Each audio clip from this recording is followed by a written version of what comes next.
Barang siapa mengucapkan kalimat-kalimat ini, kemudian ia meninggal dunia, maka Allah menjadikan ruhnya di ufuk yang nyata, al-ufukil mubin. Mereka bertanya, apakah itu al-ufukil mubin?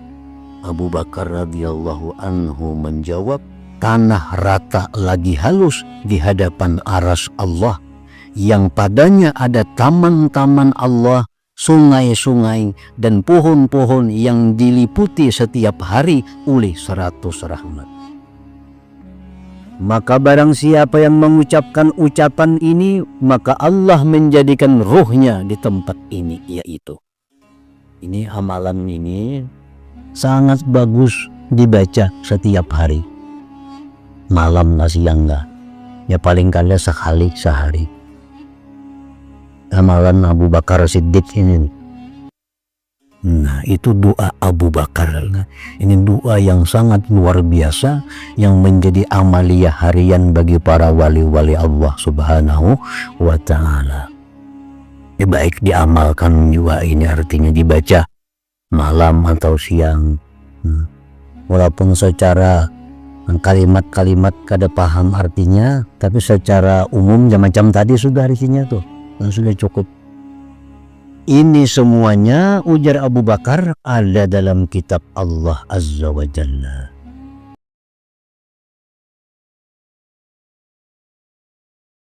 Bismillahirrahmanirrahim. Alhamdulillahi rabbil alamin, wa bihi nasta'in ala umuri dunya waddin. Wassalatu wassalam ala ashrafil anbiya wal mursalin, Sayyidina Muhammadin wa ala alihi wa sahbihi ajma'in. Wafatnya Abu Bakar Siddiq radhiyallahu anhu. Abu Bakar Siddiq, sebagaimana kita ketahui, adalah merupakan khalifah yang pertama dari Rasulullah Sallallahu Alaihi Wasallam. Abu Bakar itu adalah panggilan beliau. Nama beliau adalah Abdullah. Gelar beliau banyak, antara lain As-Siddiq. Ada gelarnya Al-Atiq. Digelar As-Siddiq karena beliau ini orang yang pertama mempercayai Rasulullah Sallallahu Alaihi Wasallam tentang kejadian Isra dan Mi'raj, sehingga As-Siddiq digelar. Kenapa beliau digelar Al-Atiq? Atiq itu artinya orang yang dibebaskan. Karena Rasulullah SAW menyebut beliau Atiqullah minan nar. Abu Bakar adalah orang yang dibebaskan Allah dari neraka, sehingga digelar Al-Atiq.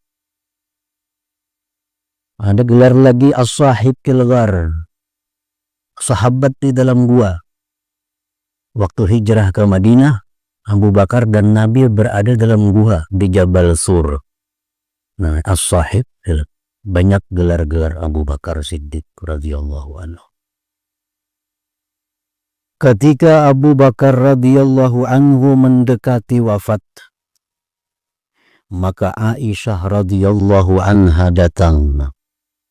Aisyah adalah putri dari Abu Bakar Siddiq. Lalu Aisyah membuat perumpamaan dengan bait syair ini.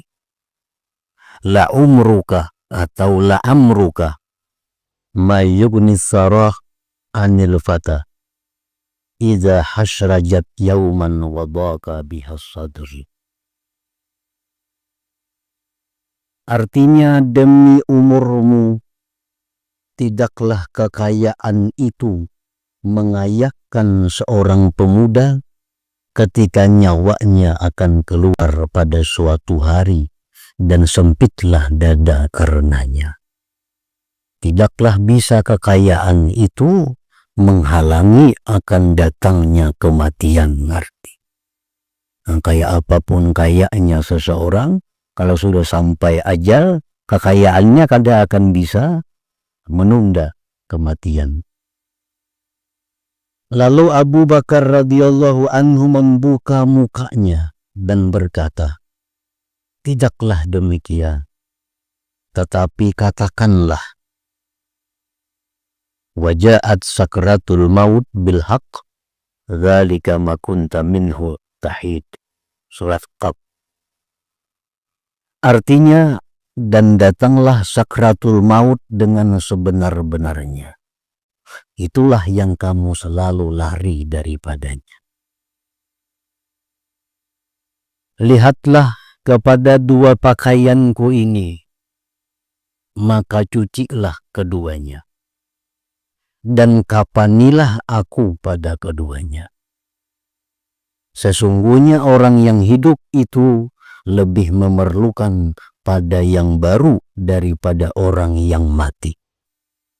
Nah, jadi Abu Bakar berpendapat bahwa untuk kain kafan itu cukup kain yang sudah dipakai, dan kain yang jangan mahal, karena orang yang hidup lebih memerlukan itu daripada orang yang mati.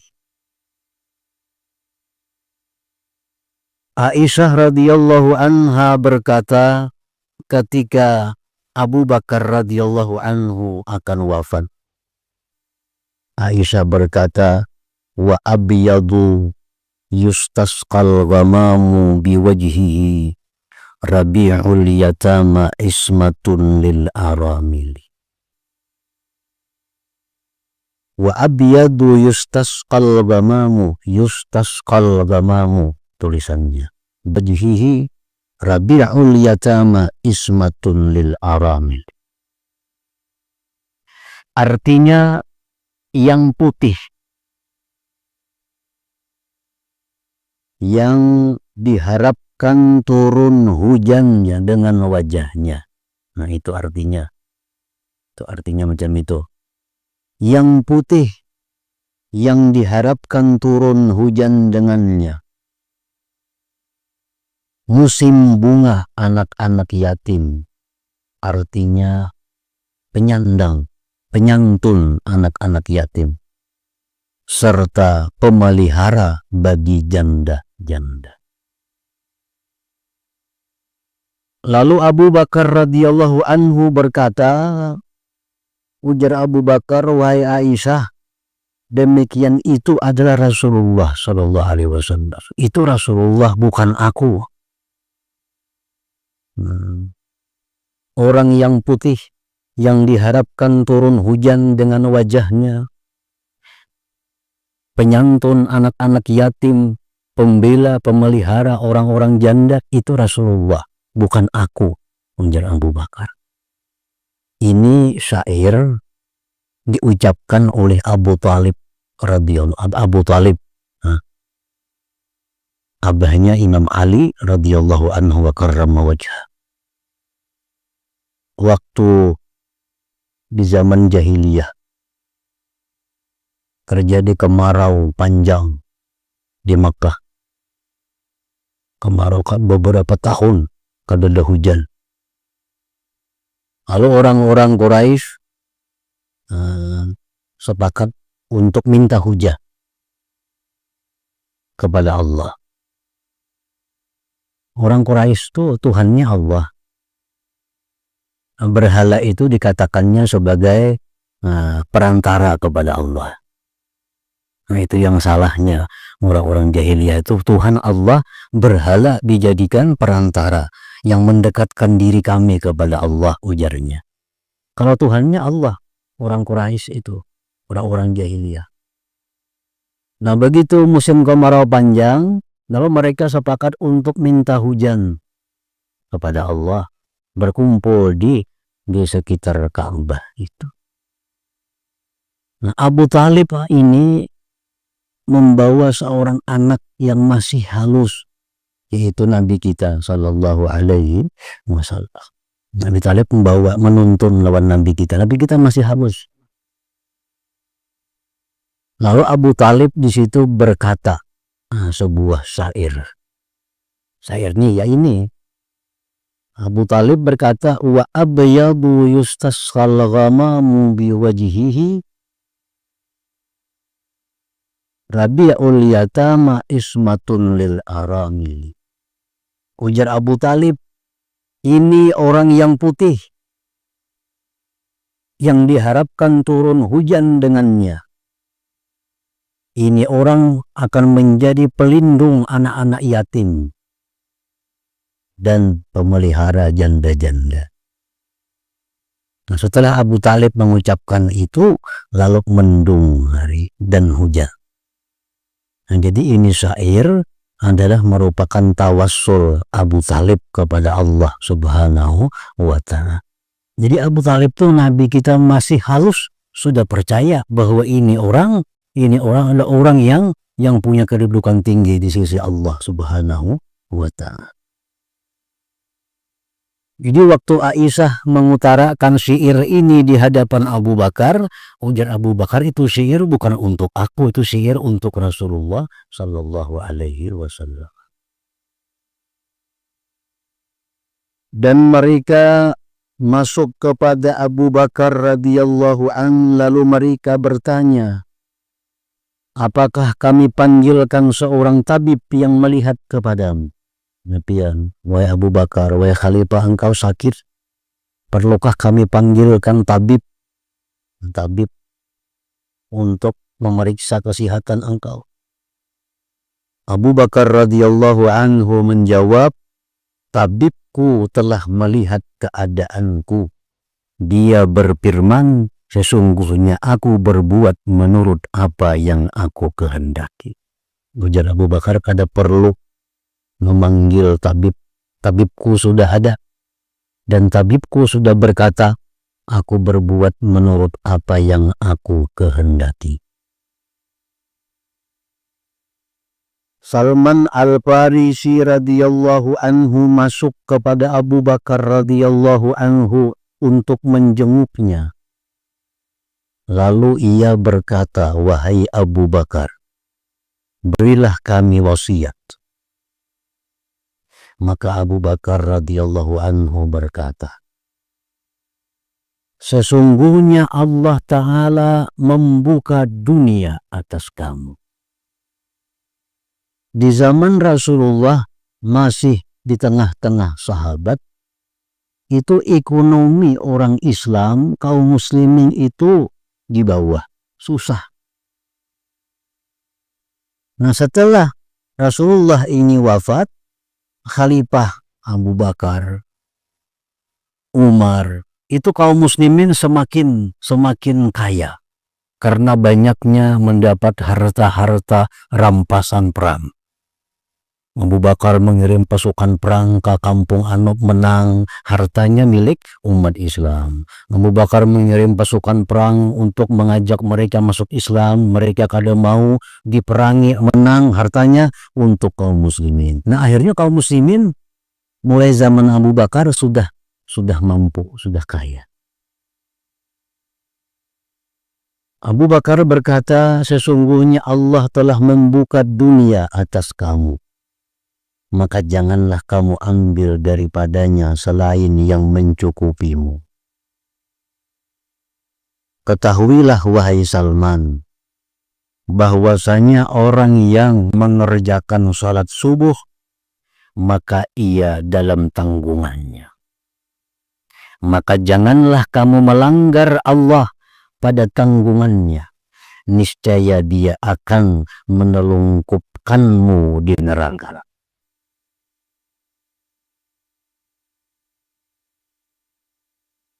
Jadi wasiat Abu Bakar kepada Salman ada dua. Pertama, wasiatnya, jangan kau ambil dunia yang melebihi dari kecukupanmu. Pertama itu.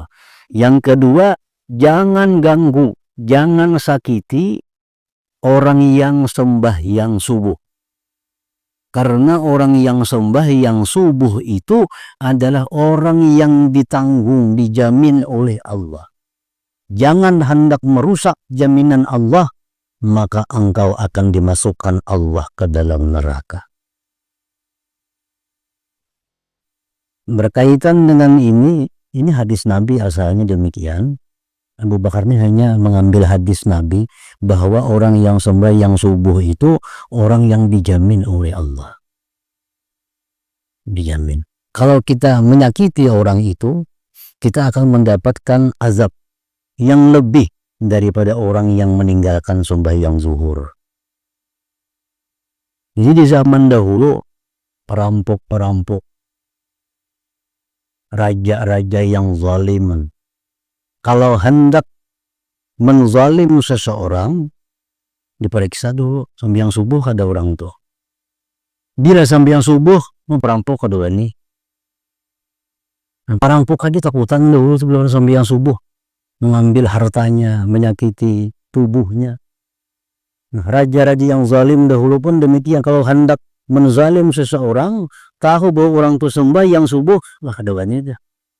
Karena itu orang dalam jaminan Allah.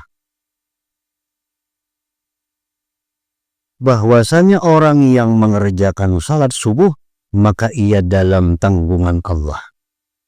Maka janganlah kamu melanggar Allah pada tanggungannya. Niscaya dia akan menelungkupkanmu di neraka. Jadi artinya kalau kita berbuat satu kezaliman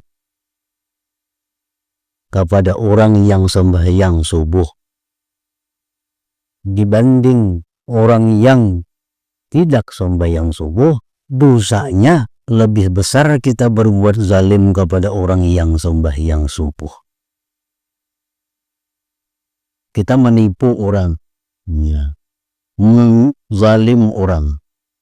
Yang satu ini orangnya sembahyang subuh, yang lainnya kada sembahyang subuh. Kita ambil duitnya 100.000 sama, tapi dosanya lebih besar orang yang sembahyang subuh itu diganggu, dizalimi daripada orang yang tidak sembahyang subuh.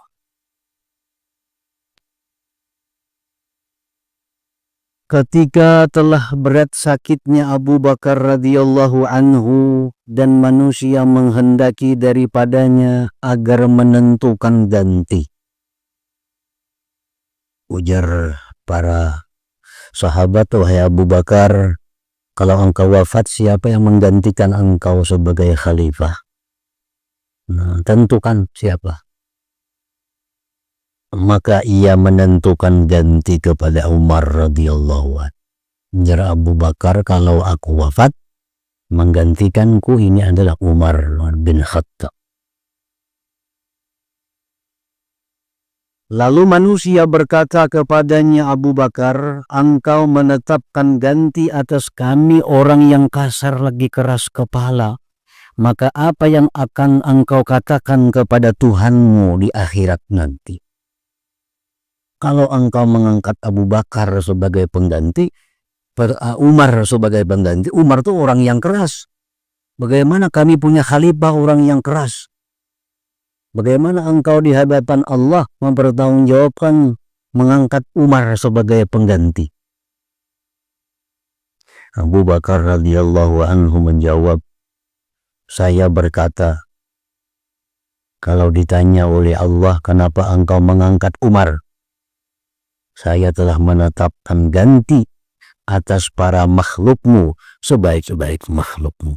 Nah, menurut ijtihad Abu Bakar, saat itu sahabat yang paling cocok untuk menduduki jabatan khalifah pengganti beliau adalah Umar bin Khattab.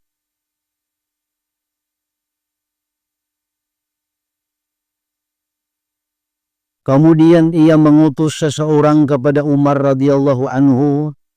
Lalu Umar datang, maka Abu Bakar berwasiat kepada Umar, sesungguhnya saya berwasiat kepadamu wahai Umar dengan satu wasiat. Ketahuilah bahwa Allah Ta'ala mempunyai hak pada siang hari yang tidak diterima olehnya pada malam hari. Dan bahwa Allah mempunyai hak di malam hari yang tidak diterima olehnya di siang hari. Ada ibadah-ibadah yang Allah khususkan memperbuatnya di siang hari, yang tidak ia terima bila ibadah itu dilakukan di malam hari. Ada ibadah-ibadah yang Allah wajibkan di malam hari, Allah perintahkan di malam hari, tidak Allah terima kalau dilakukan di siang hari. Contohnya puasa. Puasa itu diwajibkan oleh Allah siang hari. Kalau kita puasa malam, tentu akan ditolak oleh Allah. Misal mulai maghrib puasa karena subuh buka, nah itu ditolak oleh Allah. Karena Allah menentukan itu siang. Sembahyang tahajud. Tahajud itu sembahyang yang dilakukan sesudah tidur di malam hari. Karena tahajud siang hari. Ya.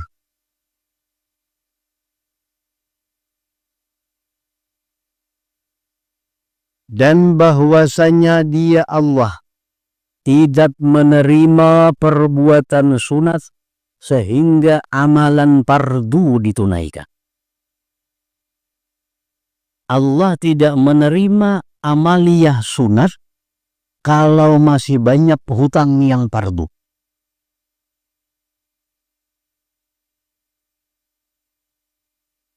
Sembahyang qadaan banyak lagi hutang. Sembahyang tarawih. Tarawih kan sunat. Mengqadha-qadhaan itu wajib. Allah kada menerima tarawih kalau masih ada hutang-hutang fardu. Sembahyang qadhaan sunat masih banyak. Sembahyang qadhaan fardu masih banyak. Sembahyang duha, sembahyang witir. Allah kada akan menerima kalau masih ada yang wajib yang belum ditunaikan. Puasa demikian pula. Allah tidak akan menerima puasa sunat kalau puasa fardu belum ditunaikan. Contohnya, orang ada ketinggalan puasa Ramadan. Nah, mengqadhanya itu hukumnya wajib. Wajib kan mengqadhanya. Sekarang lagi 3 hari masuk Ramadan berikutnya. Maka ini ada hutang Ramadan dulu 3 hari. Sekarang sudah hidup 27 Sya'ban. 3 hari lagi habis. Masuk puasa pulang. Nah, waktu yang 3 hari itu wajib dia gunakan untuk mengqadha. Kalaunya puasa sunat, kada akan diterima oleh Allah. Nah, kada akan diterima oleh Allah. Nah, itu. Orang masih belum bayar zakat. Zakatnya masih banyak hutang. Banyak zakat yang belum dikeluarkannya. Lalu ini bersedekah sunat, ditolak oleh Allah karena yang wajib belum ditunaikan.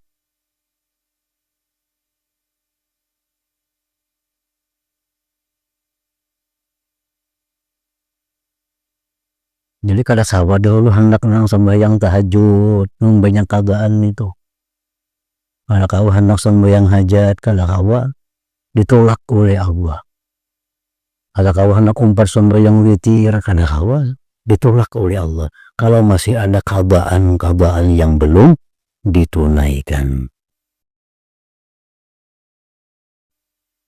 Sehingga amalan fardu ditunaikan. Nah, ini pesan Abu Bakar kepada Umar, Mas. Waktu beliau hendak wafat itu. Dan sesungguhnya beratlah timbangan orang-orang yang berat timbangan mereka pada hari kiamat dengan mengikuti kebenaran di dunia, dan beratnya kebenaran atas mereka, dan hak bagi timbangan yang tidak diletakkan padanya selain dengan kebenaran bahwa ia berat.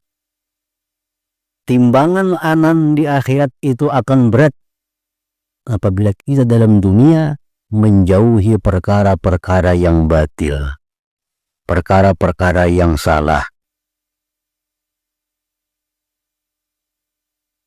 Dan hanya saja ringan timbangan-timbangan orang yang ringan timbangan-timbangan mereka pada hari kiamat dengan sebab mengikuti kebatilan, dan ringannya kebatilan atas mereka, dan hak bagi timbangan yang tidak diletakkan padanya selain perbuatan yang batil adalah bahwa ia ringan.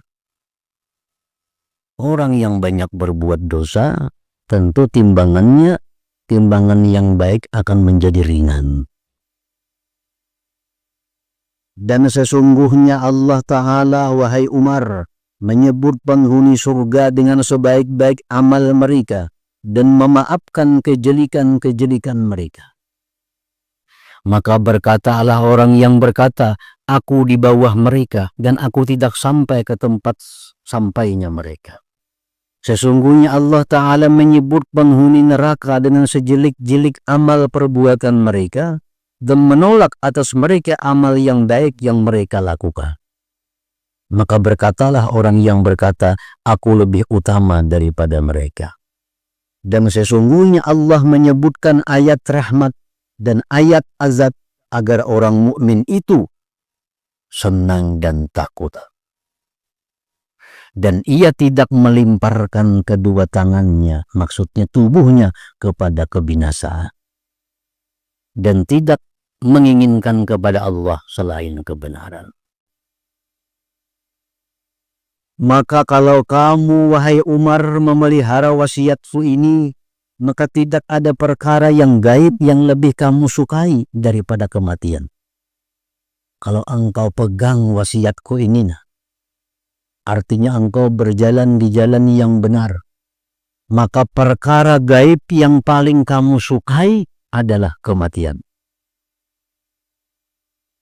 Orang-orang yang takwa kepada Allah, orang-orang yang sudah jalan golongan kekasih Allah, mereka akan menunggu-nunggu datangnya kematian itu.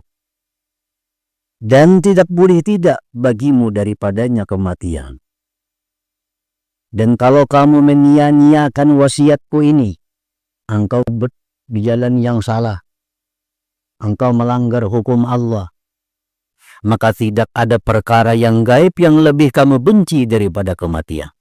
Orang-orang yang durhaka kepada Allah, mereka paling takut dengan kematian, paling benci kepada kematian. Dan tidak boleh tidak bagimu daripadanya kematian, dan kamu tidak dapat melemahkannya kematian itu.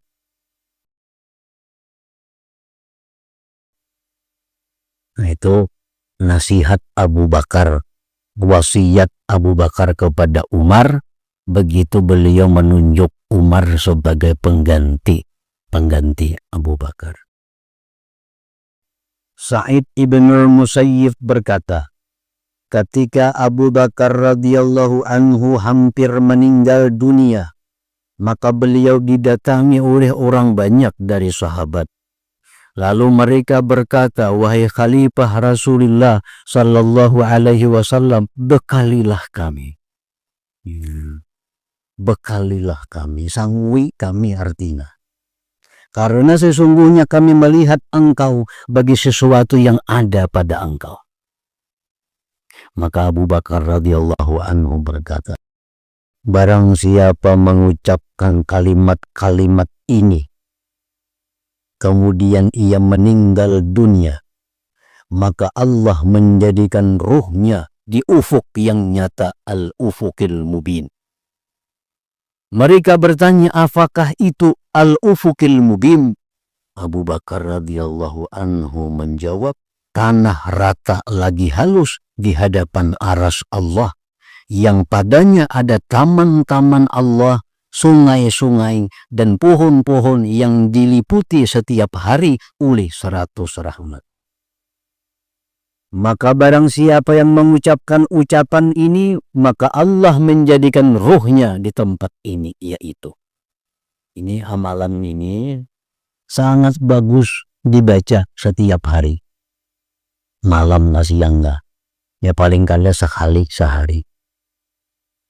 Amalan Abu Bakar Siddiq ini. Allahumma innaka btada'tal khalqa min ghairi hajatin bika ilaihim thumma ja'altaha fariqaini, fariqan lin-na'imi wa fariqan lis-sa'ir, faj'alni lin-na'im wa la taj'alni lis-sa'ir. Allahumma innaka khalaqtal khalqa firaqa wa mayyastahum qabla an takhluqahum faj'alta minhum syaqiyyan wa sa'idan wa ghawiyyan wa rasyida fala tuskini bimahasik. Allahumma innaka alimta ma taksibu kullu nafsin qabla an takhluqaha fala mahisa laha mimma alimta faj'alni mimman tasta'miluhu bita'atik. Allahumma man asbaha wa amsa thiqatuhu wa raja'uhu ghairuk fa anta thiqati wa raja'i wa la hawla wa la quwwata illa billah. Artinya doa ini. Ya Allah, sesungguhnya Engkau memulai penciptaan dengan tanpa ada keperluan padamu kepada mereka. Allah menciptakan alam semesta ini, sedikit pun Allah kada ada keperluan kepada Allah. Kada ada keperluan, kada ada keuntungan. Allah ciptakan kita, sedikit pun Allah kada ada keuntungan yang kembali kepada Allah. Kemudian Engkau jadikan mereka menjadi dua golongan. Satu golongan untuk surga dan satu golongan untuk neraka. Maka jadikanlah aku untuk surga dan janganlah Engkau jadikan aku untuk neraka. Faj'alni lin-na'im wa la taj'alni lis-sa'ir. Ya Allah, sesungguhnya Engkau ciptakan makhluk menjadi beberapa golongan. Dan Engkau membidak-bidakkan mereka sebelum Engkau menciptakan mereka. Maka Engkau jadikan dari mereka orang yang celaka, orang yang beruntung, orang yang sesat, dan orang yang mendapat petunjuk. Maka janganlah Engkau celakakan aku dengan perbuatan-perbuatan maksiat kepadamu. Ya Allah, sesungguhnya Engkau mengetahui apa yang dikerjakan oleh setiap jiwa sebelum Engkau menciptakannya. Maka tidak ada tempat lari baginya dari apa yang Engkau ketahui. Maka jadikanlah aku dari orang yang Engkau gunakan untuk taat kepadamu. Ya Allah, sesungguhnya seseorang tidak berkehendak sehingga Engkau berkehendak. Maka jadikanlah kehendakmu bahwa aku berkehendak kepada apa yang mendekatkanku kepadamu. Ya Allah, sesungguhnya Engkau menentukan gerakan-gerakan hamba, maka tidaklah bergerak sesuatu pun kecuali dengan izin-Mu. Maka jadikanlah gerakan-gerakanku dalam takwa kepadamu. Ya Allah, barang siapa yang pagi-pagi dan sore-sore pegangannya dan harapannya selain Engkau, maka Engkau adalah peganganku dan harapan. Tidak ada daya dan upaya selain dengan pertolongan Allah. Nah, itu doa Abu Bakar. Nah, ini doa yang sangat luar biasa yang menjadi amalia harian bagi para wali-wali Allah Subhanahu wa Ta'ala. Baik diamalkan juga, ini artinya dibaca malam atau siang. Walaupun secara kalimat-kalimat kada paham artinya, tapi secara umum macam tadi sudah isinya tuh, dan sudah cukup. Lagi sekali dibaca lah, karena Arab ini. Allahumma innaka ibtada'tal khalqa min ghairi hajatin bika ilaihim, thumma ja'altahum fariqaini, fariqan lin-na'im wa fariqan lis-sa'ir, faj'alni lin-na'im wa la taj'alni lis-sa'ir. Allahumma innaka khalaqtal khalqa firaqa wa mayyaztahum qabla an takhluqahum faja'alta minhum syaqiyyan wa sa'idan wa ghawiyyan wa rasyida fala tusqini bima'asik. Allahumma innaka alimta ma taksibu kullu nafsin qabla an takhluqaha fala mahyusalaha mimma alimta faj'alni mimman tasta'miluhu bi ta'atik. Allahumma inna ahadan la yasha hatta tasha faj'al masyiataka an asya'a ma yuqarribuni ilaik. Allahumma innaka qaddarta harakatil ibad fala yataharraku syai'un illa biiznik faj'al harakati fi taqwak. Allahumma innaka khalaqtal khaira wasyarra waj'alta likulli wahidin minhum amila ya'malu bihi faj'alni min khairil qismain. Allahumma innaka khalaqtal jannata wan nara waj'alta likulli wahidatin minhum ahla faj'alni min sukkani jannatik. Allahumma innaka aradta biqaumin ad-dalala wa dayyaqta bihi sudurahum fasrah sadril iman wa zayyinhu fi qalbi. Allahumma innaka dabbartal umur wa ja'alta masiraha ilaik fa ahyini ba'dal mauti hayatan tayyibah wa qarribni ilaika zulfa. Allahumma man asbaha wa amsa siqatuhu wa raja'uhu wairuk fa anta siqati wa rajahi wa la hawla wa la quwata illa billah. Jadi baca itu. Punya paham langsung nyaman, namunnya kada paham lebih baik lagi disambung dengan tarjamahnya. Iya. Namun tarjamahnya langsung tuh kurang berkahnya.